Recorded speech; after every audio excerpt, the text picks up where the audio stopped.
the man, the myth, the legend, Pastor Reverend Bishop Evan Grizzle. Yeah, you forgot prophet. Oh, my bad. My bad.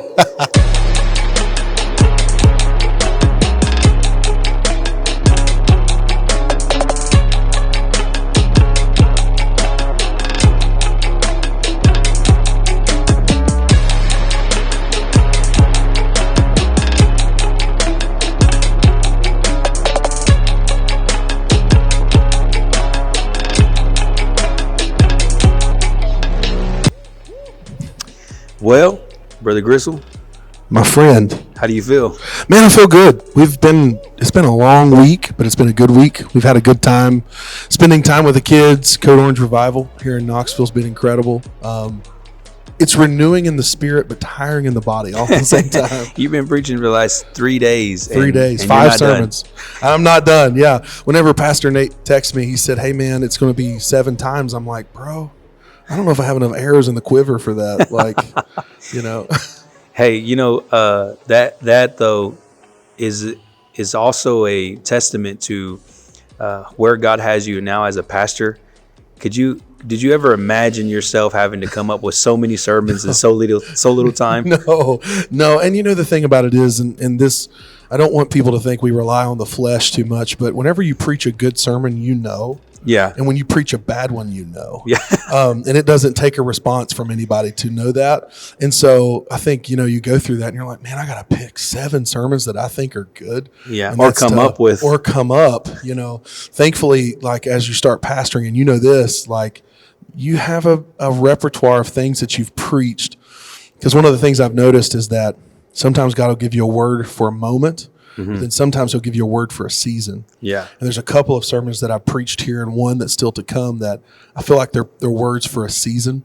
Yeah. But man, I never thought growing up as a kid in Gate City, Virginia, that I'd ever be doing these type of things. And, it's so cliche, but it's like really all glory goes to God and all of it. It's like let him open the doors and nobody will be able to shut them. Hey, you know what? It's also when you talk about the words that God gives you for a season, what I have found just personally in the short time that God has allowed me to pastor is sometimes I have to turn those seasonal words into series. Yeah. And then I start teaching on a series 1, series 2. Yep. And I actually, Pastor Nate was the one that kind of introduced me to series teaching and series preaching. Yep. Because, when you get up and preach, you don't necessarily have the opportunity to preach everything you have. Right.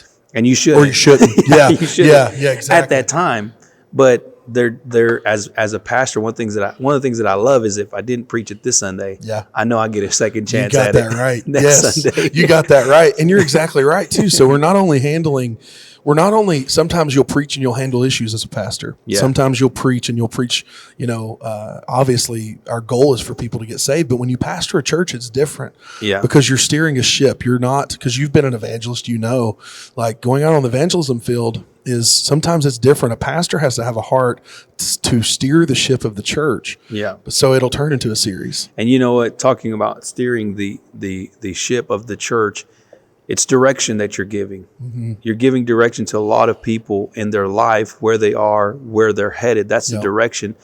And so as an evangelist, you're not necessarily there to give direction as much as you're there to give encouragement. Right. As much as you're there to revive the things that you feel like need to be revived. And exactly. That's what you have revival for. But as a pastor, you really have to be methodical in how you preach and how you teach, because it's direction you're giving people. It is. It is.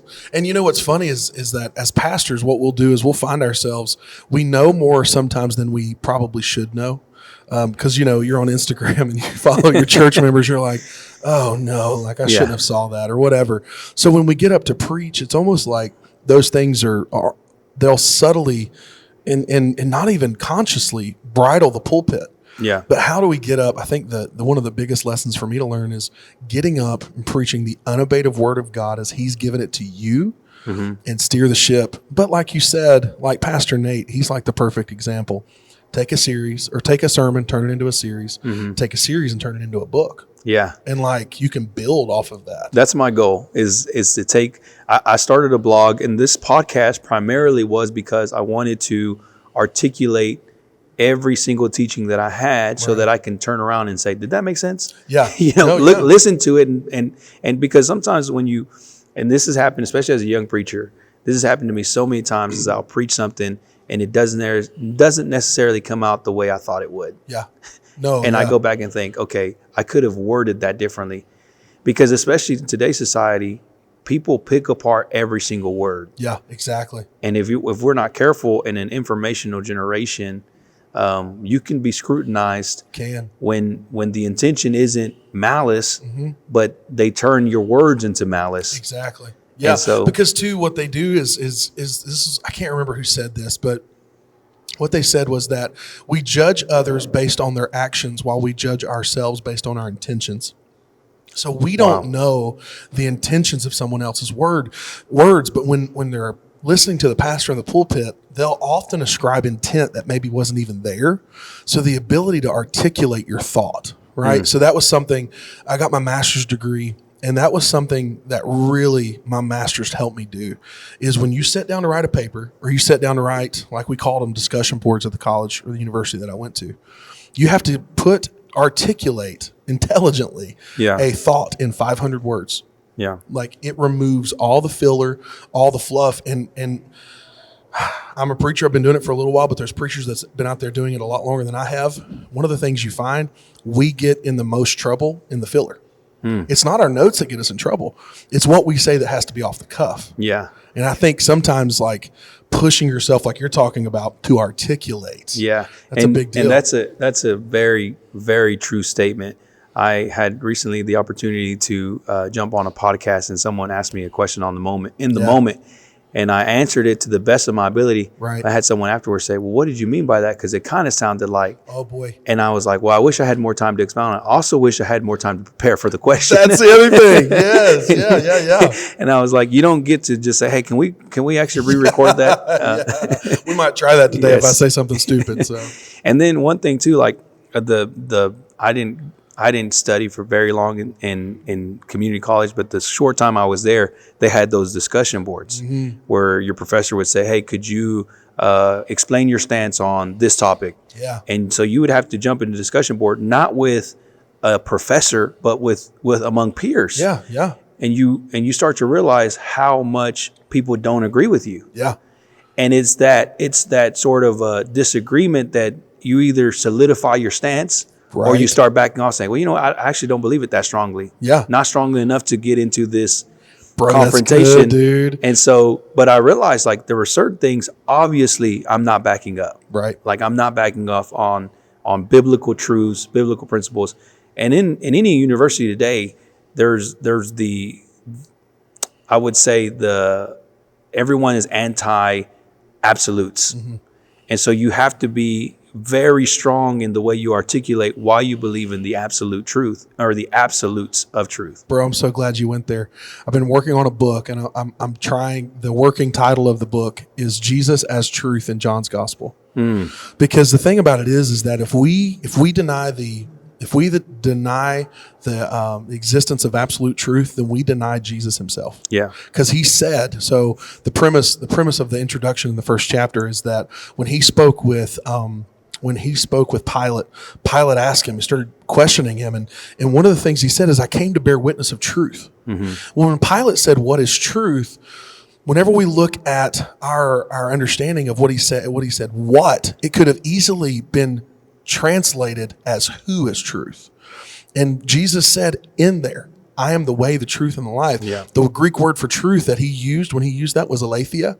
It's the same thing he said when he was speaking to Pilate. The thing about it is that whenever we can't argue for absolute truth, then we're going to have a hard time even arguing for the gospel. Yeah. Because it's those absolutes. And you're right. We live in a world of moral relativism that wants to erode away absolute truths. But this guy, I'm friends with a guy who told me a story I'll never forget. And he said he walked into a building that was created by an architect that was a postmodernist. Postmodernists, they deny absolute truth. And he said that they walk in and the tour guide's saying, all of this building was created in the absence of truth. There's doorways that open to nothing. There's walls that don't matter. And so the guy that was on the tour with him said, but what about the foundation? Because even something that's a lie has to have a foundation for it to stand on. Yeah. And that's the thing with truth. That's like with us. If we deny absolutes in the world, we forget that there's a foundational truth. Yeah. Jesus, that we got to build everything on. And the whole idea or the concept of relativism, to me, and I could be wrong, but there was an example that I gave once to a group of people when I was talking about this subject, is relativism teaches that your perspective determines truth. Mm-hmm. Right. So the perspective of an object, for example. Yeah. Truth is relative. Yeah. Yeah. It's relative to your perspective. Exactly. So if I look at it from a certain angle, no one has that perspective. Therefore, it's not their truth. Right. And to me, that's so false, because the ideology behind it is that my perspective moves or changes truth. Mm-hmm. And it doesn't, because if I jump on the other side of this table and get a different view, what changed? The table or my perspective? Exactly. So truth never changes. That's the unadulterated, the unchanging, the immovable. Though heaven and earth may move. Yeah. Though the heavens be gone away with. Though everything be, the word of God is forever settled. Yeah. And that's so true, because what we try to do is we try to equate personal experience to truth. Yes. That's what we say when we're live your truth. Yeah. You're living your personal experience. Now, do we negate that? No, there's too much trauma and abuse and problems in people's lives to negate the impact of what it caused.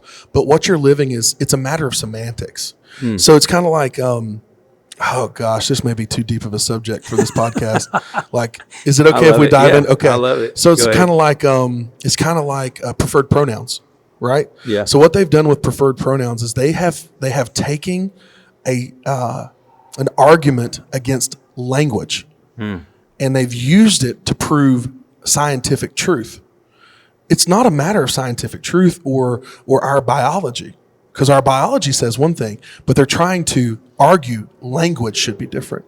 Wow. And it's like, that's what we're diving into in this world, is like, dude, it's like the Bible says, you let your yes be yes and your no be no. Yeah. Like, we're going to have to speak the absolute truth in a way that is done with love, like Paul said. Speaking of language, so I did a study on language. I read some books from some linguistics, and most would say, if not all would say, language builds culture. Yeah, language creates culture. So based on someone's language or their the language that they speak in their native country, right? That is the deriving factor of culture. That's where culture comes from. And so, like, for example, Spanish-speaking language. My language creates my culture. It comes from a Latin culture, a Latin background. And so, if language creates culture, then I've had this discussion with other people before too. It's like, what culture are we speaking? Bro, that's it, dude. Because like you look at Latin America, like we got Cuban Americans in our church, and we got Mexican Americans in our church. Yeah, two totally different sets of linguistics there. The slang is different. The speed in which they speak, the cadence. Yeah, you're exactly right. And their emotions towards something is different because of the language. Right. The speed of either their dialect or the expressions or the emphasis on certain words. Yeah. And one of the things, or one of the arguments I make to people is that we're not interested in assimilating everyone to an American culture. Mm-hmm. Our interest is assimilating everyone to a kingdom culture. Bro, I did a series on kingdom culture. Yes. That's it, dude. One of the things I love about what Jesus did whenever he was on the Mount, giving the Sermon on the Mount, was everything he was saying was so anti or counterculture. Right. Because the culture of that day, especially the people he was speaking to, which was the Jews and the Hebrews and the Israelis, those men and women were basing their beliefs off of the Torah, the law of God, and the law of God taught you an eye for an eye, a tooth for a tooth. Right. It was very much I have the moral right to do you wrong if you've done me wrong before. Yeah. And then Jesus comes in and says, "Hey, blessed is the peacemaker, blessed is the merciful, blessed is he that that is pure in heart." Yeah. And then he says, "Love your neighbor as you love yourself." Yeah. And he talks about forgiveness, and he talks about, and it was a very anti or counterculture type message. Yeah. And so there is a debate in the church world. It's like, are we needing to be more culturally relevant? Mm-hmm. Is that a means of reaching, or do we need to be more counterculture? See, that's a good question. So there's 2 points I want to make to that. One is that kingdom culture always supersedes secular. There you go. Always. So there's a reason why God said, talked about, like the Bible talks about obeying the law of the land, obey them that have the rule over you, is because if you are abiding by kingdom culture, the laws of the land will be no problem because your moral compass is already much straighter than any secular culture could give you. But the second thing is, I was sitting here thinking, like you were talking about the culture of the Israelis, the Jews, the Hebrews in that era that were listening to that sermon. They were expecting their culture. Yeah. Created their expectation because they were expecting a literal physical fulfillment of that promise of a king that would come in on a white horse. The reconstruction of Solomon's temple, the whole, let's get the army back in here. And so how much does your cultural context create your expectation? That's what happens in the church, especially we were talking about this dynamic earlier, which is the dynamic of an English-speaking church and a Spanish-speaking church. What happens is a Spanish-speaking church, because they're so driven by culture. Yeah. They expect if we're not in full control of this, if we're not the one steering the ship, then we don't feel like we can really do a work for God.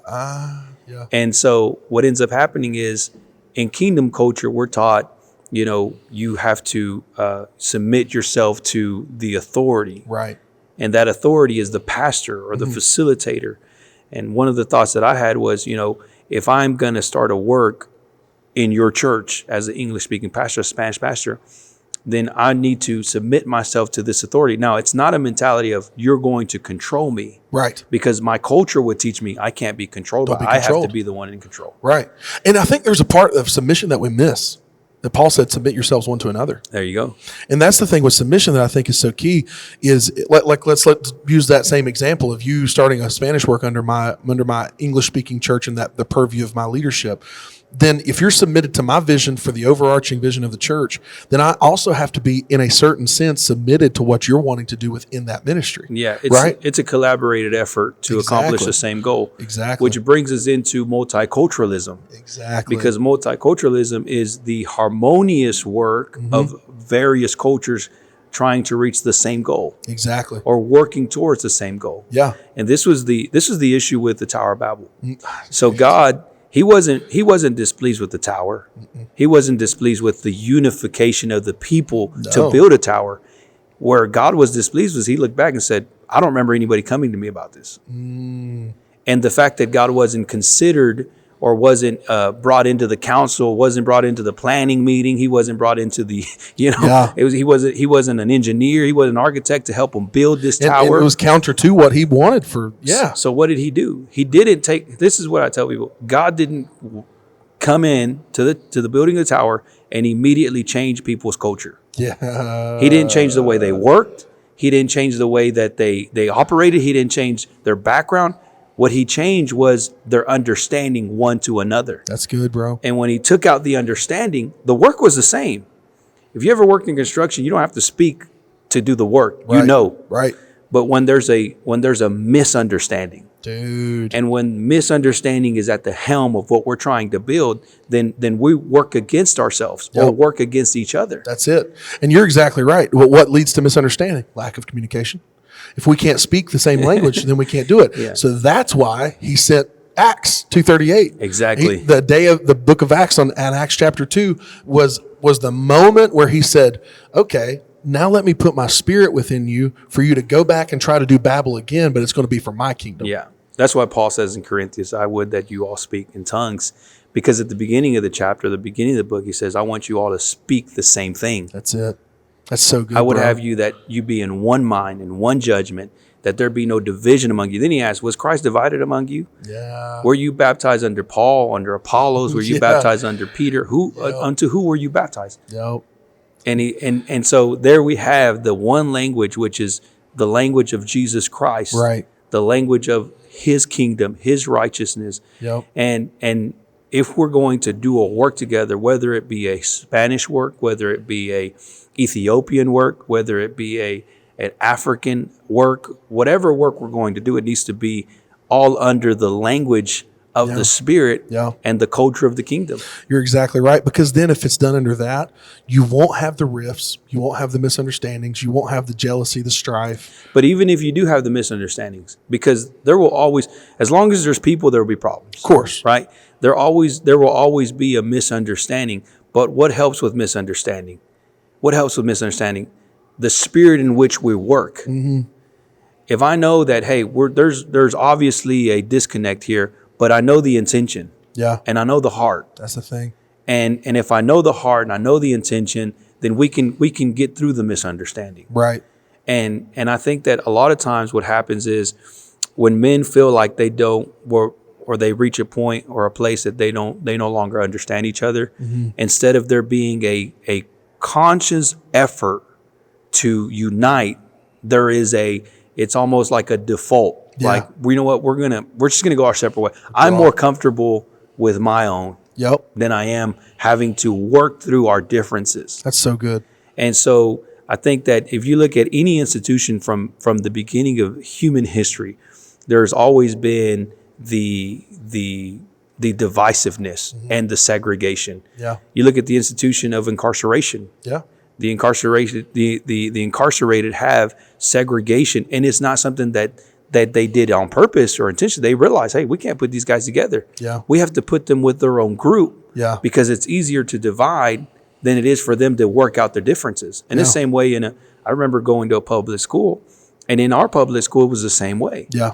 There was a lot of segregation, because when you go into the cafeteria and you look at everyone that's around you, you're like, well, who do I belong to? Yeah. Jocks sit with jocks and all that stuff. Yeah. And then even in the workplace society, even within the secular workplace, you have to find where you fit in, and it's easier to find somebody that you get along with than it is to find somebody. We're going to have to obviously work out differences. Yeah, man. And I think the other thing with that too is what we run into.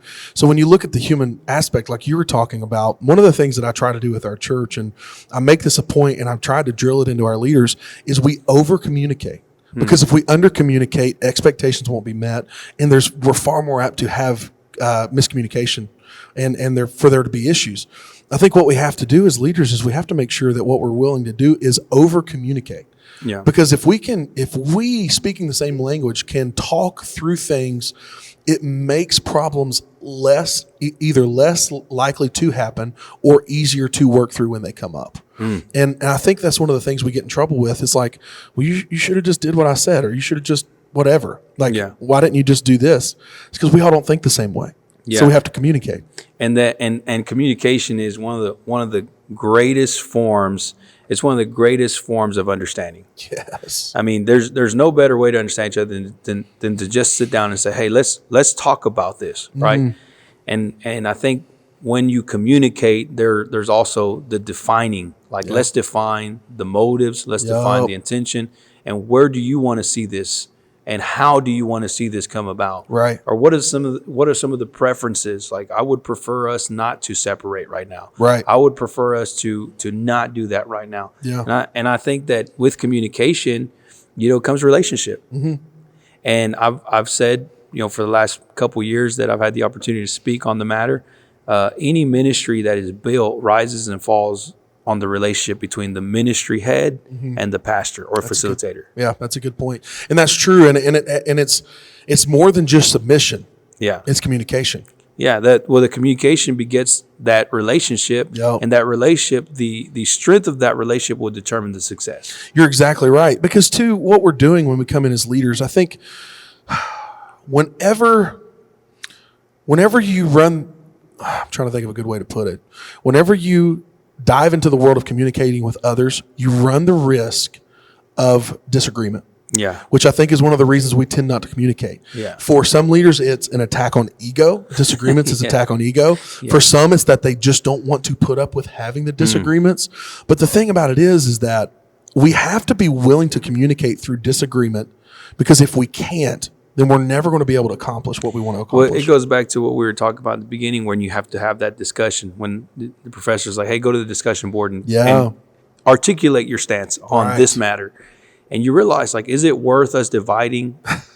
Is it worth us being in this, or can I just, and it's not, we're not talking about compromising truths. Of course. We're talking about compromising ideas Right. and methods. Far different. Far different, because it's exactly right. We said it earlier. We treat our methods as doctrine, and it's not. And that's the problem we'll run into, is if we're not, we will romanticize method all day long to the point that it becomes the sacred cow that nobody wants to kill. Yeah. And we have to be willing to have those conversations and be open. So like if you're walking into a conversation though, like you're going in a discussion board, our default mode to walk into that is, okay, let me go tell everybody why I'm right.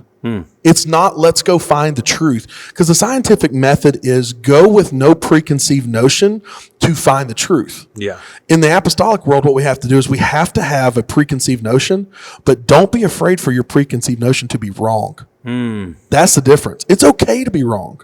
Like, I don't know what leader decided it wasn't, but they were wrong. Like, it's okay to change your mind. Yeah. So I wrote a book, and it's a little book. It's available on Amazon, on Kindle.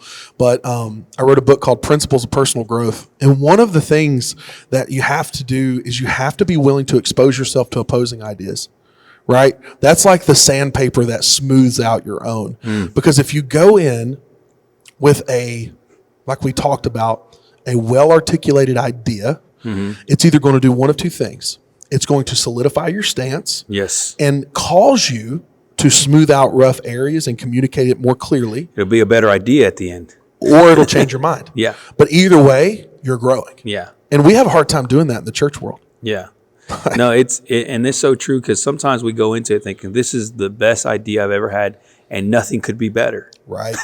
Right. And you don't realize, you put yourself in an insider's perspective, and from the outside, it's not as great as it looks on the inside. It's not. That's I think it was Daniel McKillop on his Kingdom Speak podcast that said people that don't fellowship with others, when they withdraw, they begin to idolize their own ideas. Yeah. And that's what happens, is we automatically think our way is the right way for everywhere. Yeah. It's not the case. And that leads into, there certain models of methods are not generic. They can't be applied in every environment, every it's not copy situation. Yeah, they have to be.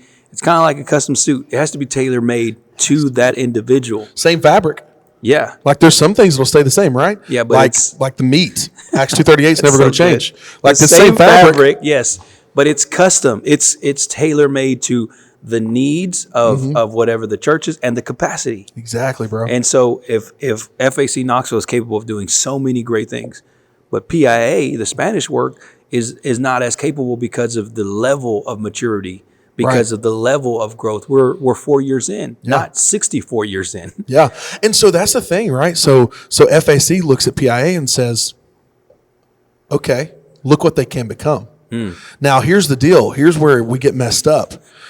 And I taught at this at the Turn last night, the campus ministry here at FAC. And one of the things I talked about, and I need to pull up my notes from this because this is so applicable to what we're talking about, is if we run into the comparison game, we're going to kill ourselves. Oh, man. So I got to pull it up because I want to share. It's discouraging too. Like when you start to compare yourself or your ministry with others, and one of the things it does is it brings out faults that you shouldn't really be paying attention to. Bro. You start looking at insecurities and paying attention to insecurities that really don't help. Right. So here's the deal. Let me give you a brief rundown and then I'll stop. I'm sorry. No, you're good. This is good stuff. So number one, comparison will kill growth.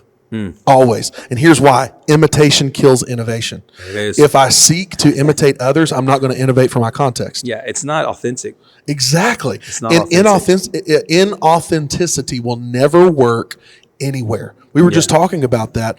If people today are so distrusting of leaders, they want to see leaders that are open and honest about who they are.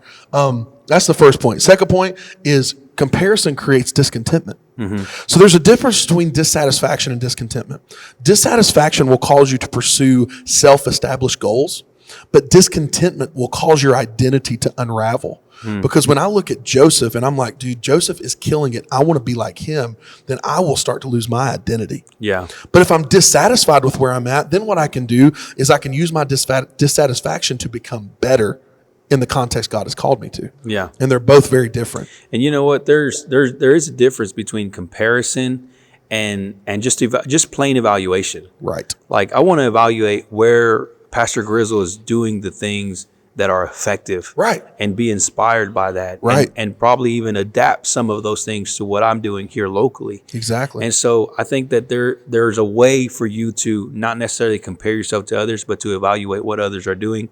And as they say, take the good with the good, leave the bad with the bad, and apply what you know will work for you and what will be effective for you. So here's where I think we run into the problem is we want the outcome. We don't want the characteristic. Yeah. Like, I want your success. I don't want the journey. I don't want the journey. So it's okay for me to imitate Joseph's kindness because I'm imitating a characteristic, but I can't imitate his pathway. Yeah. You don't know what it took for me to become kind. Exactly. Because if we start comparing pathways and outcomes, that's where God, like we look to men like Samson for his strength. I heard a guy pray a prayer. He said, give us strength like Samson, heart like David, minds like Solomon, faith like Abraham, and love like Christ.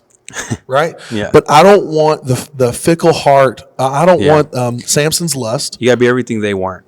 Exactly. You have to be everything they weren't and be better in the areas where they were not. Yes. Yes. And so I preached a message about the book of Judges. That book is not an inspirational book if people read it correctly, because almost every judge failed. Yep. Or turned idolatrous, or turned the people idolatrous. Right. Or the people worshiped the judges more than they worshiped the God. We can talk about that for a while. And the end of the book ends with, and everyone did what was right in their own eyes because there was no king. Because again, they were worshiping judges. And God raised the judges not for the good of the judge. He raised the judges for the good of the people. Yep. It was always for the upbringing and the advancement of the kingdom, and not for the upbringing and the advancement of the judge. Dude. Okay, so then think about this. Then they start begging for a king. Yes. Who does God give him? He gives him Saul. So what does he do? The Bible says that Saul is head and shoulders above everybody else. So David was always the will of God. Yeah. But Saul was never the will of God. So what God gave them a king that was king in his head. Yeah. But he wanted him to have a king that was king in his heart. So here's my theory, and I could be wrong, so I'm going to stand to be corrected. We're okay with opposing points of view. David was never meant to be king. Really? David was meant to be a judge. That's interesting. Because the king was Jesus. And so God raised the judge because he wanted there to be stability in the people. He raised the judge to be king. So David had all the characteristics of a judge. That's true. He killed a bear. He killed a lion. He killed a giant. But he never succeeded as king. Because his sons always tried to take it from him. Because he wasn't a good king, but he was a good judge. That's a good point. That's why he couldn't build the temple. Yeah. God said you got too much about that. Who's that? Pastor Nate. Oh, yeah, probably. Probably. No, I'm just saying, like, I run my ideas through him just to see where I'm at. You know? Well, it's a theory. We don't have to go to heaven or hell about it. No, that's the other thing, right? Like, I love that theory, but it's not messing with my doctrine. Yeah, it does. Which I still believe Acts 2:38. So exactly. He is not charismatic, y'all. Those that are worrying. But you look at all the kings after, and I'm going to defend this case right now. You look at all the kings after David. None of them succeeded. None. There were a few good kings. Now, I'm not saying there weren't any good kings, but the kingdom was deteriorated through the kings of men. God was meant to be the king. Jesus was meant to be the king. Yeah. And that was, and he told them, he said, you wanted a king, I gave you a king. And when God called Samuel to anoint David, it was because it was because there was a Philistine, an uncircumcised giant that was, and that's every time God raised a judge was when the people of God were being oppressed and we're being opposed. That's interesting, dude. And so when God raises a judge, it's in that moment where he's like, hey, these guys are about to be taken into captivity. Yeah. I need a liberator. Yeah. So when Jesus gets up, he says, he hath anointed me to do what? That's it, dude. He's to liberate. That's good, bro. And so Jesus was the ultimate judge. The problem is when we think of judges, we think of someone that's being judgmental. A judge in the book of Judges was a liberator. So I want everybody to take note of what just happened. Brother Joseph disagreed with me, and it didn't hurt my feelings. There you go. Like, it's okay to disagree with one another. And I'm still not sold on his point of view because I haven't studied it enough yet. Yeah. But I leave thinking. Hey, right? but here's the deal. Whether there was supposed to be a king or a judge, at the end of the day, I think that when God looks at us, he wants to know what is the intent of the heart. That's it. And one thing that David, the reason he stood out among everyone else was because God knew his heart. That's it. David had a heart that was after God. So would you say God knew his heart or he knew God's heart? Because that's what it was, a man after God's own heart. He that knoweth the intentions of the Spirit That's so good, dude. knows the will of God. That's it, dude. And that's scripture. I mean, you can look that up and find that in the book of Romans, where the Bible talks about being led of the Spirit of God. Exactly. And that's the thing, like kind of hopping back to what I was saying a while ago. I think that's the thing that we have to be willing to do, is we have to be willing to sit at the table and talk about these things. Yeah. Like, there's certain subjects there's certain things I won't touch. Yeah. And if somebody starts, like you said, messing with Acts 2:38, messing with baptism, holiness, inside and out, if they start messing with those things, their heart's probably not in the right place. But if we are talking about things that won't matter, concerning heaven or hell, should I get mad at you? And I think the answer is no. So I had a situation happen not too long ago where I was invited to a birthday party. And in this birthday party were a lot of people that I've been trying to win that have never come to church. But it was a beautiful moment because all of a sudden, as we're sitting in this room, this long table, and there's all these men that I know personally that I've been inviting to church for years, but have never come. They want to talk about pre-trip, mid-trip, post-trip, and they want to know my take on it. And so God helped me to steer the conversation away from that, because I'm like, well, we can't even deal with that if we've not even dealt with the basic salvation message. Like, you want to know when we're leaving, you don't even know if you're going. Yeah, that's it, bro. That's it. You're exactly right. And that's why discipleship matters so much, right? Yeah. Gosh, so bro. there was exactly what we're talking about. There were some disagreements, but it wasn't so much that, we disagreed as much as it was they understood the spirit that I was coming to them with. Right. Which was, hey, more than anything, I don't want to so much let you know that I'm right and you're wrong. I'm interested in you being right with God. That's it. And you were talking about men wanting to be right and not necessarily, wanting to be wrong. I think that a lot of times, when we can stand to be corrected, that's it. That's that teachable malleable spirit. That one of the things that I love is that when men speak into my life, I can take everything they're saying and make the necessary adjustments because I've given them the liberty to speak into my life. That's it. And I know that they wouldn't speak into my life if they didn't feel that I had given them that liberty. Right. And, I think one of the things that I think we run the danger of if we don't open ourselves up to those conversations is then we're just living in an echo chamber of yes men. Yeah. It's the echo chamber that repeats back to me things I want to hear. Yeah. Like there's some subjects that I want to tackle that I probably shouldn't talk about on here because I don't want people getting mad at me.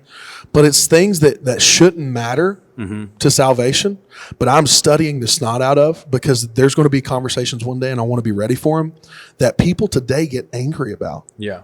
And it's things like looking at dispensationalism and various aspects of that. And it's like, are we sure we want that to be the mountain we die on?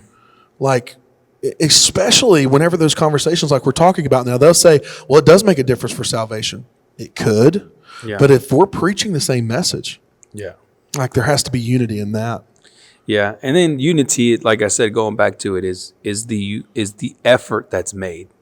Because you can't have unity doesn't happen naturally. Right.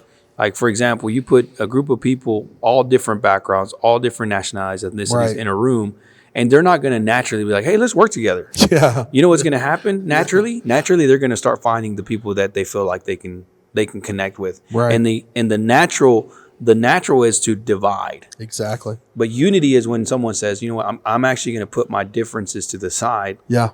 And decide how can we work past or work through those differences to accomplish whatever the goal is. That's it. And have you ever heard of a guy named Jordan Peterson? Yes. So my wife is like head over heels listening to him. She don't think he's an attractive guy. She loves his mind, and which she thinks I'm the most attractive guy ever, which is great. But one of the things that he talks about is dominance hierarchies. Okay. Like people, when we walk into rooms, you'll see that dominance hierarchies just in a matter of it being a part of our DNA, they will play out in rooms. Like people that have the personalities that are more dominant will tend to control the room just by their very essence of who they are. Yeah. Then there's some people that are very laid back that would be dominated, I guess is probably the best way to put it, that will tend to sit quietly and listen. That's a part of just our normal DNA. Now, like you're saying, unity is finding people, we pursue it. Yeah. We work toward it. We push back natural tendencies to maybe we do think we're right. Yeah. That's a tendency you need to fight. Yeah. To make sure that we approach each other. Like if I approach you, how long have you been pastoring? 4 years. So you've been pastoring longer than I have, but I'm older than you are. Yeah. Like if I approach you like I can't learn anything or vice versa, like we're never going to connect. If anything you can learn is what not to do. No, spoken like a true humble person. Not to be me. Learn not to do things I did. Yeah. I was thrown into it, man, because like honestly, I didn't go to Bible college not because I don't believe in Bible college, but the need was so dominant, the need was so prevalent that there wasn't time for me to say, well, let me go study for 4 years and come back and try to do this. And then too, there's not like a great pool of Spanish speaking ministers that you can say, hey, could one of you guys come over here and do this? Yeah. It was like pastor was looking around the room saying, all right, who speaks Spanish? Yeah. Okay. Who's in ministry? Okay. Who can help us start Spanish work? Yeah. Real slow on that one. And I want to share this because it goes with what we're saying.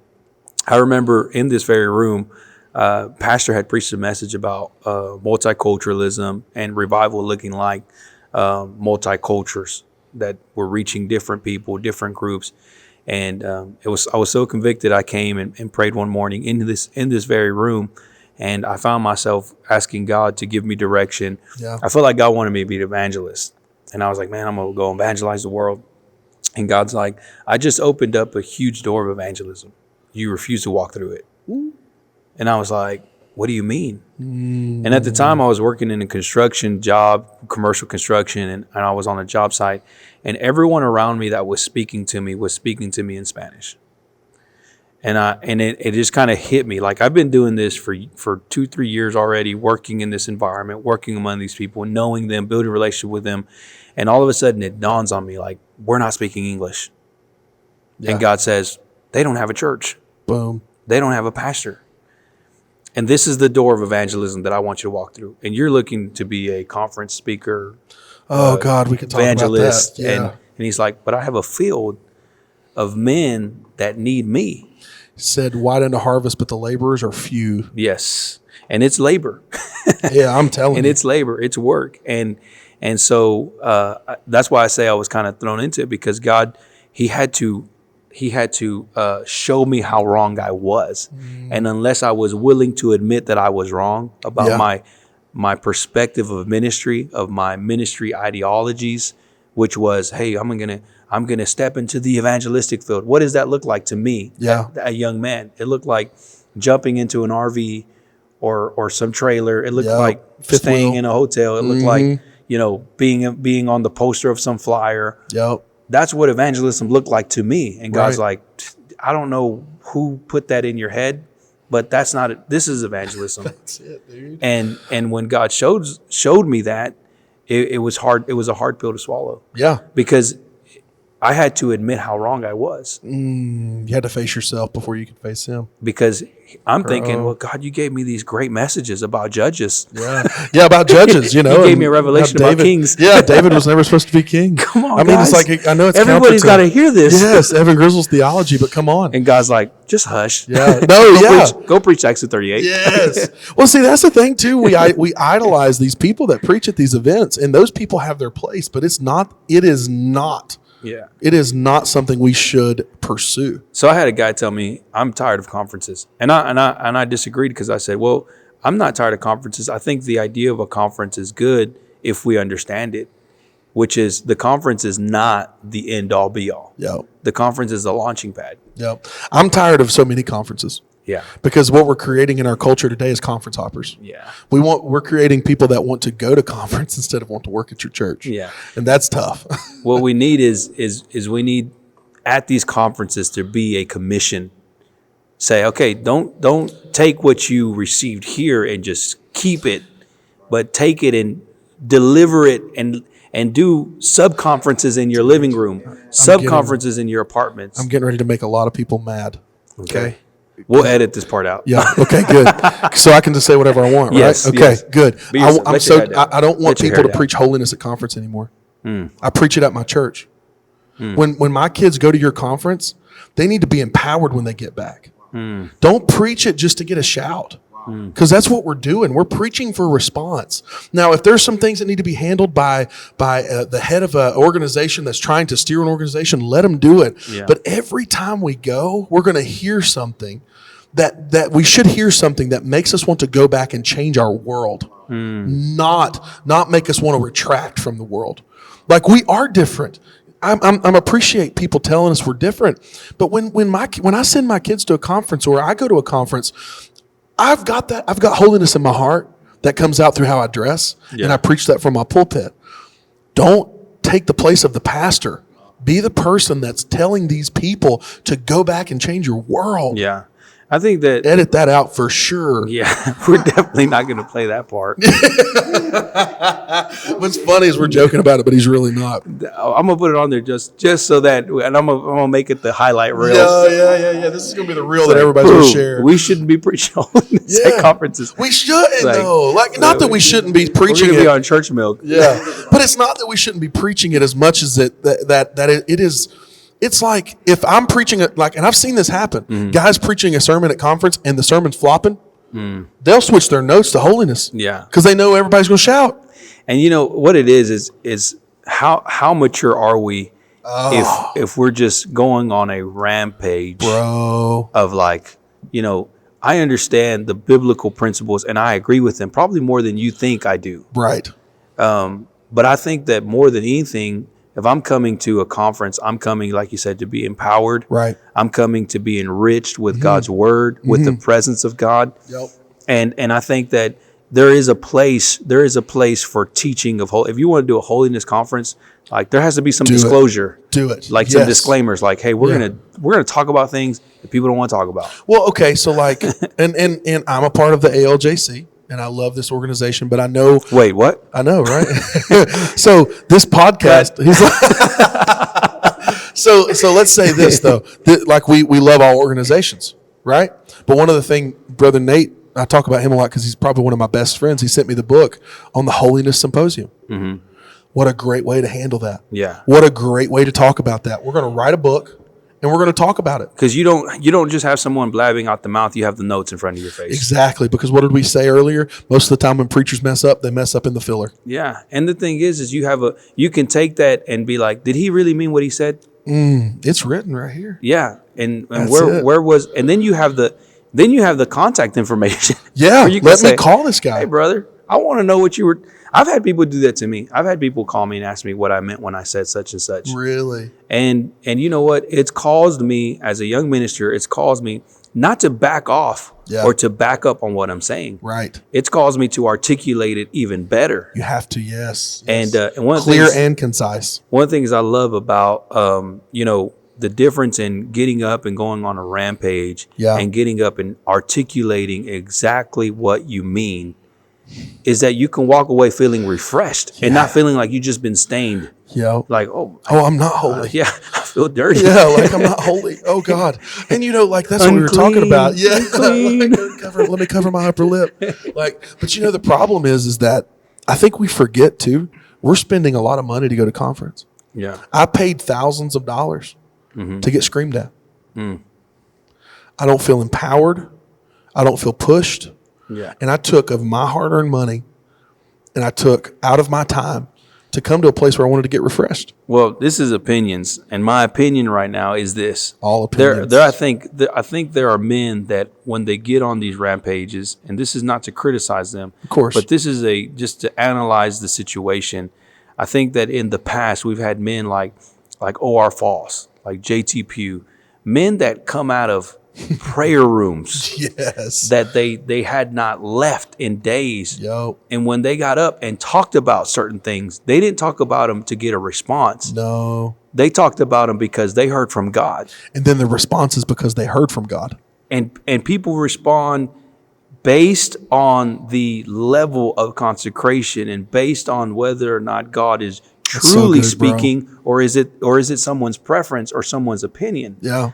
And I think that, again, I'm not saying that these men haven't prayed, these men haven't fasted, these men haven't talked to God. Of course, yeah. I'm just saying that we start trying to imitate what was. Yeah.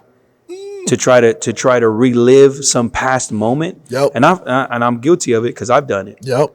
I remember growing up in church and I remember that as my father would preach or as someone would preach, that there would be people in the church that would just lose it in the middle of service. And I'm thinking, well, if I don't have that, then I'm not really Not a good preaching. preacher. Yeah. But then you realize, well, you know what? In that moment, like they were dealing with things that I wasn't dealing with. Right. Or that I'm currently not, or I'm dealing with things today that they've never dealt with. Yeah. There are things that I deal with. I had recently to deal with a situation in our church where we had some people come in and criticize us for the way we worship and criticize one of the new converts for the way they worship. And instead of me, drilling what we believe and how we believe it, I had to just defend the fact that you're not going to come in here and criticize us. Yeah. And it solidified the new convert's faith. And it solidified the fact that they felt like they could be free to worship. Yeah. Without being criticized. Yeah. And that's like, I'm married to a incredible counselor and coach. She's just awesome. Got a master's degree and she's just awesome. But like, I'll go to conferences and I'll hear guys say, you don't need a counselor. I'm like, well, I'm married to one. You know what I mean? Like, I think too that you're going to have to delete this entire podcast. I'm never coming on this podcast again. I know I'm never invited back. Well, so this podcast is called Joseph's Podcast. Yes. So you can talk about it. Okay. Because you're talking to Joseph. Okay, good. And if people don't like what you have to say, they can just go to another podcast. So I've had to go to conferences and hear guys say you don't need counselors. Yeah. I think what we've done as preachers is somehow we have made experts of Scripture experts at everything. Like in the medical field, what we call them a subject matter expert. If you got a heart problem, you go to a cardiologist. If you got a lung problem, you go to a pulmonologist. I think what we have to do is we have to not necessarily stay in our lane because we can speak with authority on life. Yeah. But I think if we say you don't need a counselor, you know what you're doing? You are belittling a person. When I watch my wife counsel, she's an apostolic woman, a holy woman, a submitted woman, and full of the Holy Ghost. You're taking her ministry from her. Yeah. Because that is her calling. And I've never seen someone operate in their calling the way that my wife operates in counseling. Like, I think we have to be careful what we say because then there's people that'll leave that. Yeah. That maybe don't think for themselves like we talked about and say, well, I guess I can't go see a counselor even though, I was hurt when I was a kid. And since we're getting deep, what happens when that mentality exists? People say, well, we don't need a counselor. We just need to over-spiritualize everything. Bro, keep going. And then you on deify individuals because you say, well, I had a situation where we had people who, for lack of a better word, were devil worshipers in their home. And so we had to go into the home, me and my father, and it turns out they're not so much devil worshipers as much as it's the husband and the wife don't get along. And so there was the guise of, well, he's worshiping the devil. It's like, well, I think it's the fact that you don't trust him as a husband and he doesn't love you as a wife. And I think there's more of a marital issue than there is an issue of, but we could have walked in that situation blind and been like, let's cast every demon out of here about God. I know. And then you're praying people through the Holy Ghost yeah. and trying to cast demons out. And the issue isn't even that they're worshiping devils. Bro. Oh my God. So that's the thing too, is like you said, and you know what you do? We look at people so somehow we got to mental health. Like guys, he sent me a text of what we're supposed to be talking about. We haven't touched one of those things. He throws away for me. Yeah. So, and that's useless. my fault. But like, useless. We start talking about mental health too. Let's say, Joseph, you're dealing with mental health. You're dealing with depression. You just need to pray more. you're immediately telling that person their prayers don't work. Yeah. Now, why does my prayers not work, but somebody else's does? Because we're not looking at the holistic person. Yeah. God said, or Paul said in 1 Thessalonians 5, he said, I pray the God of peace sanctify you wholly, W-H-O-L-L-Y, body, soul, and spirit. Soma, psyche, pneuma. The whole person. So you know what happens though, whenever that happens, is we take scripture out of context. It's true. Because we say, well, why wasn't I healed? Well, let me find a scripture that fits the reason why you weren't healed. Yeah. And it's like, well, that's not really it. We're afraid to say, I don't know. Exactly. Or to say, I don't have all the answers. Yes. And I remember reading a book called This is the Victory That Overcometh Even Our Own Faith. I believe the author is Leslie D. Weatherhead. It's a book about the London bombardment when Germany sent, like it was the Blitz, London Blitz. He talked about how that these people had to live by faith in the midst of all this. And he was talking about how that, we tend to try to defend God in the most vulnerable moments. And it's like as if God needs our defense. That's so good. It's like, well, when people ask, well, how do you know God exists? And then when they say, well, if God exists and he's a good God, a true God, how could he cause all these people to die of hunger and bad things to happen? It's like, then we want to defend God. And that moment we put ourselves in a position where we're defending God when it's not our God. And here's another theory, and I stand to be corrected. I don't believe that God put the church in a position to always be in the defense. I believe God put the church in a position to always be in the offense. You know why we're terrible at defending incidents in the church? If a pastor goes off the rails or if something happens in our assembly, we're terrible. Like you put us on the news, we are just the worst at defending ourselves. Awful. Because then we're like, well, I want to speak for the church, and everybody's like, no, please don't speak for us. Yeah. Speak and for yourself. So but because the church isn't made to defend itself. It's not. The church is made to be, the Bible says that the kingdom of God suffereth violence and the violent take it by force. Mm-hmm. And we are always put in the offensive. Yep. And so when you're put in the offensive, you're leading the way in conversation. Yep. You're leading the way in tradition. You're leading the way in culture. You're leading the way in every aspect of life. That's it. And so whenever we try to defend God, I think that we're out of the function of what God created us to be. You're exactly right too, because so many churches. So it's kind of like what I'm working on now at our church's systems, right? We are a spirit-filled church. We preach Acts 2:38. It's an apostolic church. But the problem with the apostolic church is we fear systems. We fear them. It's like they're the plague. But the problem is the church down the street grows because of its systems. Yeah. It's not because of the Spirit, because they don't have it. They're not preaching Acts 2:38, but their systems get people coming. Now we could say, oh, it's easy believism. It's this and it's that. I've found that that's not the case because people are hungry for substance. Yeah. But it's systems that bring them back. Systems aren't a substitute for the Holy Ghost. But if you marry the two together, see, that's what the church, we should not be behind on anything. My mind is being triggered in so many ways right now. This is where people are tired of an organization that will overthrow and want an organization that will just oversee. I'm getting more comfortable because I'm and so I think that, I heard a man talk, and I'm not going to share his name because he may not be comfortable with me sharing this, but I remember having coffee with him, and he really enlightened me on the function of an organization. Yeah. The organization does not exist as an organization to overthrow certain whatever its components is. Right. It's meant to oversee it. An organization is a facilitator. That's what it's supposed to be. And we facilitate the needs of what we're trying to organize. Yep. And I think people are hungry, like you said, it's not so much the systems. People are hungry for organization. They want things to be in order. They want things. God is not the author of confusion. He's not. I heard a message recently that really enlightened me about how God works with confusion, works with darkness, and it's a great message, and I agree with it. And I think that at the same time, God works with organization. God works with structure. God works with systems. The pattern that was shown on the mount, that was a system. Dude, God took, if you look at the creation, one guy called it organized chaos. Whatever it is, He took nothing and organized it. And he created the entire system by which our body works and functions. Yeah. You want to look at organization, look at the human body. And he created that. Yeah. That's not chaotic. There's not one part of my genome that is chaotic. Not one part of it. It's completely organized. But, it is chaotic to the person that doesn't understand it.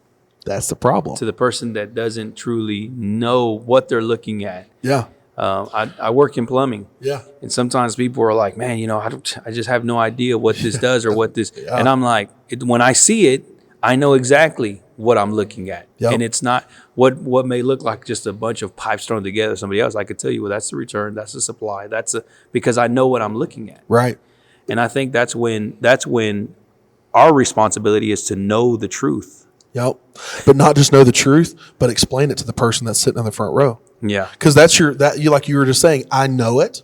Mm-hmm. So let's say we get to know not our organization as a body, but we talk about organization as being organized. Mm-hmm. Let's say you know your organization to the point that the new convert comes in, you can explain it to them in such a way they can understand and pursue that. Yeah. That's where I really think God's calling the church to approach is, like 10% of churches have a discipleship pathway. Yeah. 10% of North American churches have a discipleship pathway. And I would venture to say that in the apostolic church, it's even less. Yeah. That's 10% of all churches. I think we have to probably start approaching those subjects in a spiritual manner that, like you said, we're clear, concise, we are educated, we understand it, but we don't sacrifice the spirit. And I think people are hungry. This is just, again, my theory on life. I worked in the secular field. I worked in offices. I worked in different companies, various industries. And when I say various industries, I literally mean various industries. I used to work at a funeral home. I worked in construction. I worked as a salesman. You've seen it. I've done it all almost. Seen it all. And one of the things that there's a huge absence of in any industry, in any organization, whether it be a secular institution or some mom and pop shop, the one thing there's a huge absence of is structure. Yep. And people are hungry for structure. Hungry for structure, bro. That's why you leave your job. You say, man, this thing is chaotic. They don't know what they're doing. I'm going to go somewhere else where there's an actual structure. Yeah. There's actual systems. And I understand my role and I know my place. That's the other part. You understand your role and you know your place. We got to give a place to people. Yeah. Like, so I'll tell you the way we are starting a entry-level discipleship pathway that's going to go all the way from the new convert or for the first-time guest all the way to an upper echelon leader in the church. But one of the things I said when I rolled it out at our church is that we are going to match people to ministries that match their level of spiritual maturity and their level of commitment. Because some people will say you got to be saved to clean the parking lot. People are looking for a place. Can we give them a place where they can operate that matches the level of where they are? Because if you notice, God, he always met people where they were. He went and ate with the publicans and the sinners. And I think he was presenting to us, hey, sometimes you got to meet people where they are in hopes you can call them up higher or however you want to look at it deeper. And I think that's the thing we have to do as the church, and organization will do that. Yeah. Well, you know what, man? This has been a great conversation, and I absolutely have enjoyed it. This is the types of conversation I enjoy having because I know they're authentic. Yeah. And we spent the majority of the day just talking to each other and getting to know each other, and I enjoyed everything. I want to say that Pastor Evan Grizzle, we're going to be praying for him. He's got a heart for souls, and he's got a heart for Spanish-speaking ministries. And I want to publicly say we're going to be praying for him. We're going to be asking God to give him direction in that area. And he's got a podcast. Yeah. And I think he's got some other platforms. I want you to share what you have available for everyone to be able to connect to. So me and my wife, we have the Think on These Things podcast. It appears on Biblos. We do series on Fountain. We do, I have a personal podcast called Lessons in Leadership. And then we have Mastermind Leadership Collective, which is a leadership training platform that myself, Jason Staten, and Nate Whitley created cross-organizationally to be able to help churches and other organizations, whether it's for-profit or non-for-profit, be able to grow And even if it's at a personal level, we do leadership coaching and things of that nature. Because here's our goal. This is my goal in my life and in my church, is that when I meet people, I want it to be said that when I left them better than when I came. And so, like, I want people to grow. That's what I want for our church. So I appreciate your time. I appreciate your authenticity. One of the things I said about you behind closed doors that I can say about you in public is I appreciate you that you're building bridges, and you're doing it across organizations and across cultures. And we've needed you for a long time. And I'm thankful God allowed us to cross paths and connect. I'm definitely going to edit that part out. Please take out the other stuff. The only thing. That should be the only thing. Short podcast. My God, it was all. I just brought him on here so he could say that. Yeah. Anyways, thank you guys. Subscribe, like always. Subscribe, tune in, share it with. This is a great conversation to share with somebody that is really looking to have a new perspective, not necessarily new, but a fresh perspective on life, ministry, and we hope it blesses you. I know that it'll definitely bless those that understand it. There you go. Thank you.